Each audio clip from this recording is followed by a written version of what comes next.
Let's make this quick. 1 minute boss guides for Dawnbreaker, let's go. Starting off, we have Speaker Shadowcrown, and this is a 2-phase encounter.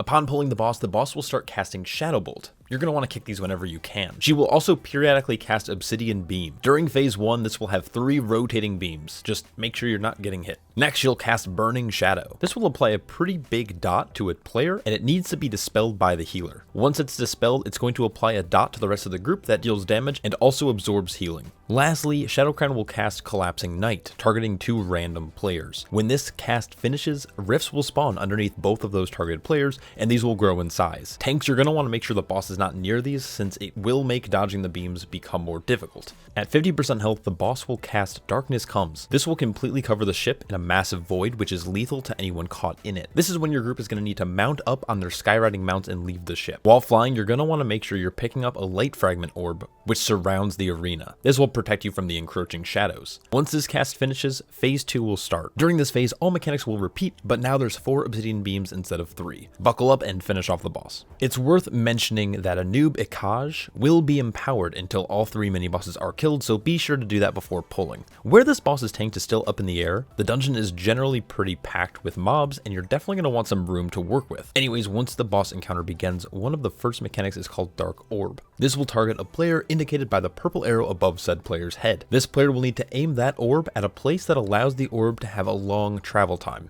The further the orb travels, the less damage it will deal. Next, we have the tank buster called Terrifying Slam. This will deal a large amount of shadow damage and knock the tank away from the boss. DPS players need to make sure that they're not standing in this circle. Next, we have Shadow Decay. This will deal massive ticking shadow damage to all party members. Stack in melee to help out your healer and use a defensive. Lastly, Ikkaj will cast Animate Shadows. This is going to spawn some ads, and you're going to want to group them up and finish them off. CC them on their Congeal the Darkness cast if you like your healer. After that, it's a pretty straightforward rinse and repeat boss. Just make sure you're respecting the Dark Orb damage. Approaching the end of the dungeon, we have Rasha'nan, also a raid boss in the first tier, which means that we're not going to be killing her here. Sad day for XQ classes. Anyway, starting the encounter, the boss will remain in a static position.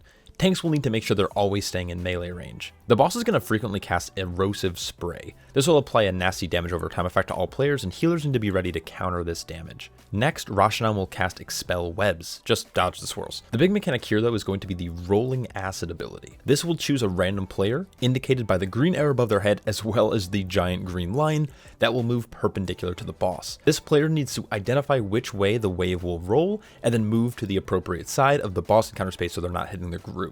Now, during all of these mechanics, players will need to be making sure that they're picking up the Arathi bombs that will be periodically spawning on the boss platform. And then you're going to need to bring them to the boss and use their extra action button. This will help you phase the boss quicker. Once the boss hits roughly 70% health, it'll fly away, and this is when your group will need to mount up and keep up the pursuit. Following the boss, you're going to see golden orbs spawning again, similar to the first boss. It's going to be important that you pick up an orb every few seconds. If this encroaching debuff ever expires, you'll instantly die. Don't be greedy and pick up all of the orbs, because from what I can tell, the orbs are limited and can easily grief other players.